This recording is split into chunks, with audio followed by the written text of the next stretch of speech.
welcome to Journeys and Journals. I'm Bernie Martin Beck, and this is the first time we've had a show where we were going skiing, we're going to play in the snow, and we're going to meet an awful lot about, well, I dress like Switzerland. What's the story of the mountain? My guest is Ron Berqquist. Ron, and what's your connection with the biggest mountain in Southern Oregon? Well, I and my wife operate a lodge at the foot of the mountain, at the exit that you take to get to the lodge. And so we are the closest facility to the lodge, or to the ski area. So you're the innkeeper. We are the innkeepers, yes. And history tells me, well, that we used to go up to Mount Ashland, and yeah, it was a tow, but it's called a tow rope. The old tow rope, yes. And it would take you up, and then you could get on the toboggan, or you could Get on the skis and come on down. Come on down. Yeah. It seems like I ate some snow up there, not intentionally. Let's start with history. What is the history here? Well, when Don Callahan was a young feller, he had a herd of sheep, but he raised his sheep and he had some cattle. He dreamed about having a comfortable, cozy mountain lodge where he could invite his friends, and his favorite spot was this area just below the summit, just the north side of the summit of the Siskiyou Mountains. Now I can almost see, no I-5, these cars are vintage cars. You're talking. Well, those cars are sitting they're sitting on what ended up being the northbound lane of I-5, which automatically puts the building in the southbound lane of I-5. No wonder it's history. That made it history when they determined to build a freeway through there. In 1963, they brought an ODOT bulldozer down, and they just leveled the building. Oh my goodness! And it wasn't a hotel, and It had 5 rooms upstairs. It was a small little restaurant with a fireplace, a big nice fireplace, and a bar with a few stools. I think there were like 5 or 6 tables in the place. Became very popular in the area. And I-5 wiped it out. 1963. In fact, I grew up in the valley, and I had majored in architecture and restaurant design, and in 1959 I had become acquainted with the Callahan family, and they needed, as their business increased, they needed a bigger and better kitchen. I designed Mrs. Callahan a bigger and better commercial kitchen, taking out all of her domestic ranges and domestic refrigerators. That's what she built her reputation on. In here. Inside there. I thought you were going to tell me there was a wood stove. It's a step up from that. It was a step up, but it was amazing that she could produce the product that she did with such antiquated equipment, or such minimum equipment. And when I gave her commercial ranges and built-in commercial refrigerators, she thought she'd died and gone to heaven. And then the highway comes along, and a few years later, she got to enjoy this new kitchen of hers for just 3.5 to 4 years. now you're a young architect, is that right?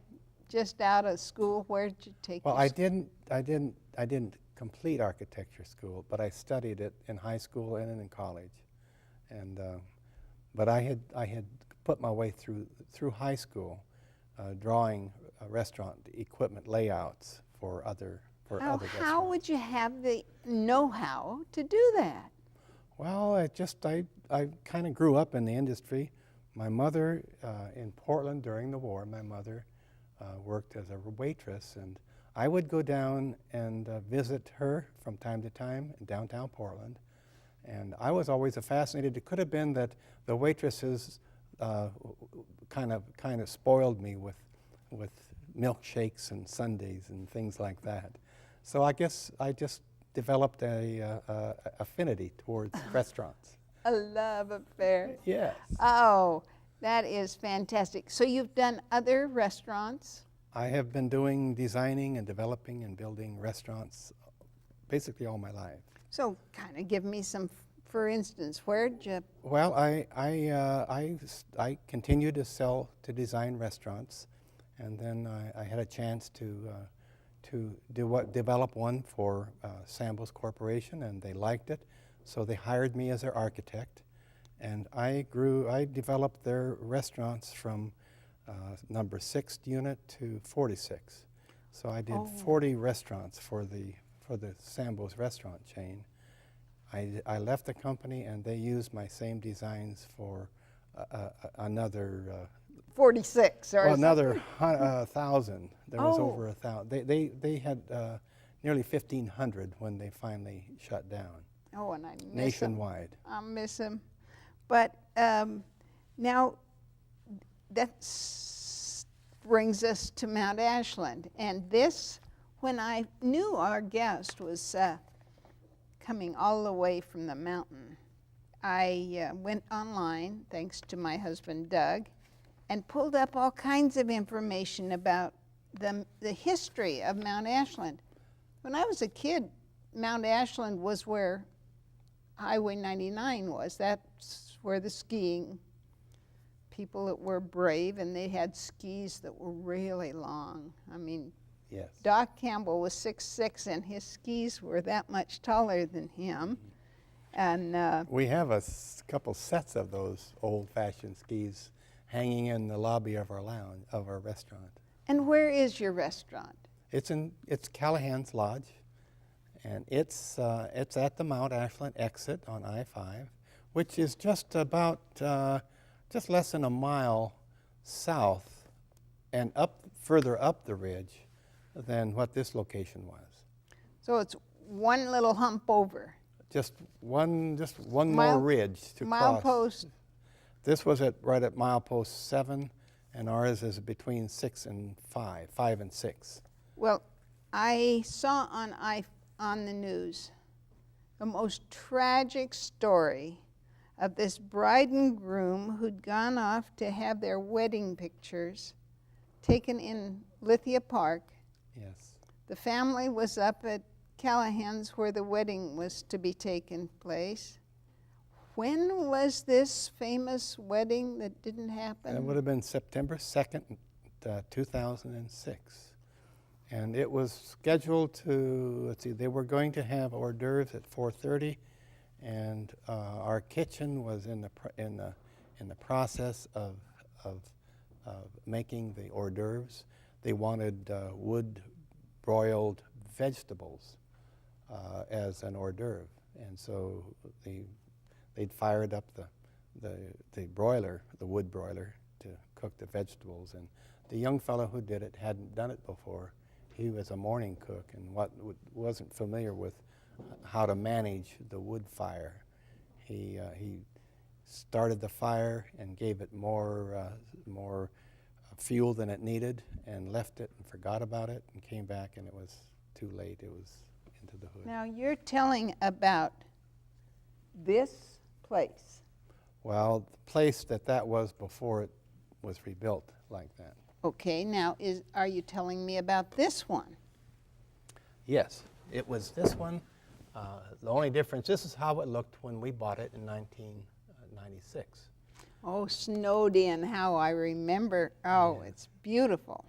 But then we bought it, and then we took the roof off and added another floor and added rooms to it. So it's always had these peaks. Yes, that's a signature of Callahans, was those gables. Even in the old lodge, it was the high pitch roof creating gables. The snow comes pretty deep here, right? Well, yes, we've seen it some years. We've never had more than 18 inches deep at one time. The year we were rebuilding the lodge. That year we had 6 feet of snow. 6 feet of snow, and that makes it almost impossible to function when you have 6 foot of snow, because you know, have to do something with the snow, and there's so much of it, you run out of places to put it. Exactly.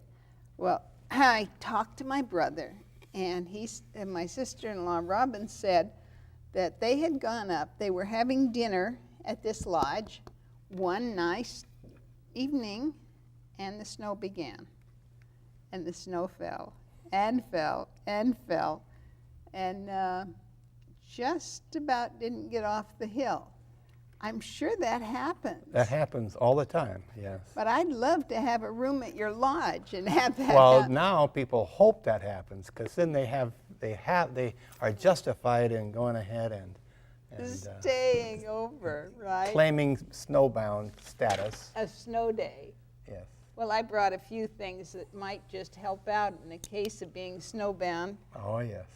The muff, everybody had to have a proper muff to Yes. keep the ladies. Yes. And earmuffs. Earmuffs. Tell me about Mount Ashland now. What about the skiing and the, I mean, they have this new thing they call a board that they ride on that scares no poles. No poles. It's a big old broad board with the ends turned up on it. And, you know, I don't know how to operate one of those, and I'd scared to death to get on one. Now, you've had guests there that have been, Yes. you've had people come for working out for Olympics and that kind of thing? Yes, all sorts, yes. Because Mount Ashland has great snow. In fact, a couple of years ago, because of the residual snow in the bowl, there is a big cavity on the side of the mountain that's called the bowl, and the snow stays there way clear past into August and sometimes even into September. So we've had a lot of folks come there to practice their snowboarding, even in August in the bowl. Yeah. So folks, when it gets as warm as it's been in the summer of 2009, thank Mount Ashland. I suspect there's snow in that bowl right now as we're speaking. As an innkeeper, I mentioned about the wedding.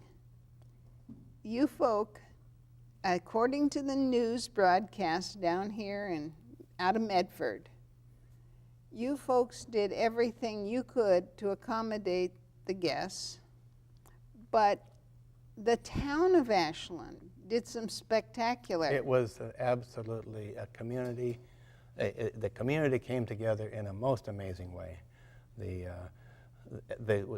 bride and groom were in Lithia Park taking pictures, and when they got that news that the fire was going to eliminate their wedding site, there was a wedding in progress. In Lithia Park. In Lithia Park, and it was coming to the end of its process, and so the bride and groom immediately contacted the people who were putting the wedding together and asked them if they could keep that setting, and I told them the circumstances, and the couple agreed to it.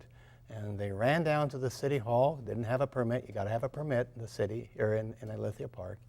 The police department, it was a Saturday afternoon. They went together, and within a few minutes, they got a permit processed. The grocery stores went together and put together the hors d'oeuvres and the dinner for the wedding. The Ashland Windmill Inn offered their lodge, their large meeting room at the Windmill Inn as a place to have their dinner. So the community, they were actually there were 1 hour behind schedule. Just like that. Just like that. They lost. I mean, after within, let's say, when 1 hour, they were delayed 1 hour from having their wedding ceremony because of the goodwill and the support and of the community. Now, as I recall, they had, of course, their beautiful clothes on. So the bride and groom had one set of clothes, Yes, period. that's right. But the mother of the bride or the mother of the groom, they had one set of clothes which they were wearing. Yes. So if they hadn't changed, which they likely wouldn't 2 hours before the real wedding, they came in their jeans and their T-shirts or whatever. Yes. I could say all of their possessions burned in the fire. So all of their, their suitcases, all of their clothes, everything. So Right. what they Even the had. wedding presents. Yes. Ah, Yes. you think about. Yes. Now, Callahans, I remember the pictures so vividly, and I'm going to see if I can't pull them up off the computer of the musician, the young man who was going to be playing the sound system. The sound system, whether he had a keyboard or whatever, and 2 big speakers. And when he saw the fire happen, he jumped out and threw his speakers down the mountain. And I thought, that guy was really smart. I mean, they didn't tumble down the mountain; they just Put them down on the lower lawn, which put them out of range of the fire. right. Yes. But I'm sure there are stories and stories about heroism. And where were you living at the time? Well, I was in the lodge. In fact, I had set up. They had a special kind of arrangement they wanted for their head table, which required some carpenter work. So I had completed the carpenter work so that they had the head table set up the way they wanted. And I had just gone to the house to sit down for a few minutes. Everything was in readiness. Everything was in. I checked with the chef and I says, "How are we doing?" He says, "Everything is on course. Everything's on schedule." And I had just gone to our little living quarters, which is at the end of the lodge. Now, And that is a separate building? Is that at that time, it was a separate building. Now it's been incorporated into, if you see in the lodge, Okay. it's a little building there on the left, yes. See, that is the house. So the old lodge would have stopped here. Yes. But it still had these lovely gables Uh-huh. and lovely forest. This story has made such an impression. When was it that it happened, the fire? September 2nd, 2006. And in how much time did it take to come to this? Well, it took us a little over a year to get the permits. Permit process is a lengthy situation. They didn't have a lot of sympathy and compassion. Well, I wouldn't say that, but they've got all their rules and regulations and all their hoops to jump through. So they did the best they could. But on the other hand, we didn't want to just have the old lodge restored. We wanted to expand it, and so we doubled the size of the facility, and so we were applying for a building that was twice the size.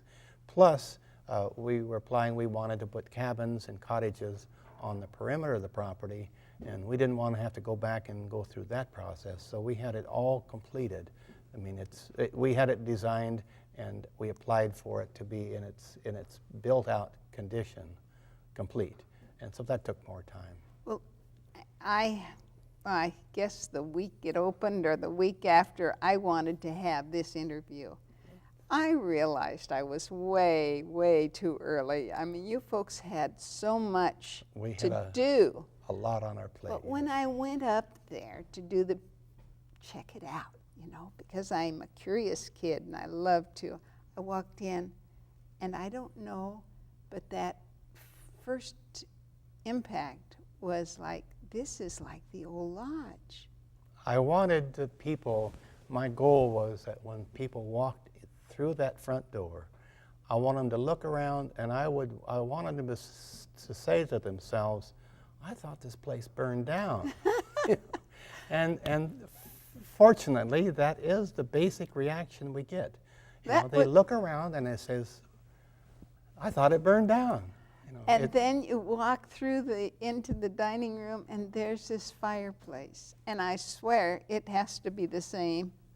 Well, it did survive. The fireplace did survive. However, it was so badly damaged, and the sedimentary rocks under big heat, they get very weak and start to crumble. And there were so many cracks and defects in it that rather than try to fix it, we decided to take it down and build a new one, a state-of-the-art set of fireplaces. There's 2 fireplaces back to back there. But we built it right on the foundation of the old one. I knew it. So that it's exactly the same setup and the same location, only they're high-tech fireplaces now with makeup air, so that it doesn't take air out of the building. It brings its own combustion air into the building. So they're far better, and now they're heating the whole building in the wintertime. And so you're not in a smoky, like old fireplace place. Right. Well, you know, I brought everything here that went with skis and snows and boots and, you know, the whole thing. Yes. I love it. But, you know, there's a whole nother aspect to when the snow melts so that I-5 is clear. You've got a beautiful alpine setting. I mean, there's nothing like those mountains to be beautiful in the springtime. Well, like here in the summertime, it's delightful. People, you know, down in Medford was 106 yesterday. Yes. And so it's always 10 to 15 degrees cooler on our mountain, and there's always a light breeze coming through the gap on the ridge of the mountains. Now, when you call it the gap, is that I-5 Well, corridor? that's I-5. But the gap is the old toll road gap. That's where the old mountain, the old wagon train, the old stagecoach road crossed the mountain. It's just above the lodge through the lowest point in that ridge. So then I can go on the old toll road? You can go through. It goes through the property. Our part of our 50 acres is up by that gap, and the old stagecoach road goes through about 3/4 of a mile through our property. So if I come up there again real soon, Of will course, you yes. take me there? I would love to. Yes. Stage, can you imagine coming by stage? And of course, that's after all those people came by wagon, Yes. right? First there was an Indian trail, and then there was Indian trail got improved to a wagon road, which was extremely steep, and it took double and triple teaming on the wagons to drag up over that mountain. And then the Applegate brothers came and built a much more moderate slope road called that was the stagecoach road over the mountain. You're giving the Applegates credit here. Yes, They've yes. been on this show, part of the family, and I get to go to the Applegate reunion. Well, It's a fantastic way to keep history alive. yeah, Jesse and Lindsay are the 2 brothers that came down and built the road that became the passage over the mountains, a toll road. Uh-huh. And it remained, toll fares were charged, I think, until about 1910 or something like that. Oh my goodness. You know, we look at other states that have toll roads. When I was in the East, you put in your money, you put in your money, you put in your money. We are so lucky. I-5 is a freeway. Yes. In more ways than one. Yes. And you said you're right on the road that goes from Mexico to Canada. We're at the highest point from Mexico to Mexico to Canada on I-5. And pretty much in the middle of it as well. We're just about midpoint. So the miles, oh my goodness, I learn something new every day. Yeah, you get me started on history and I rattle on. Go.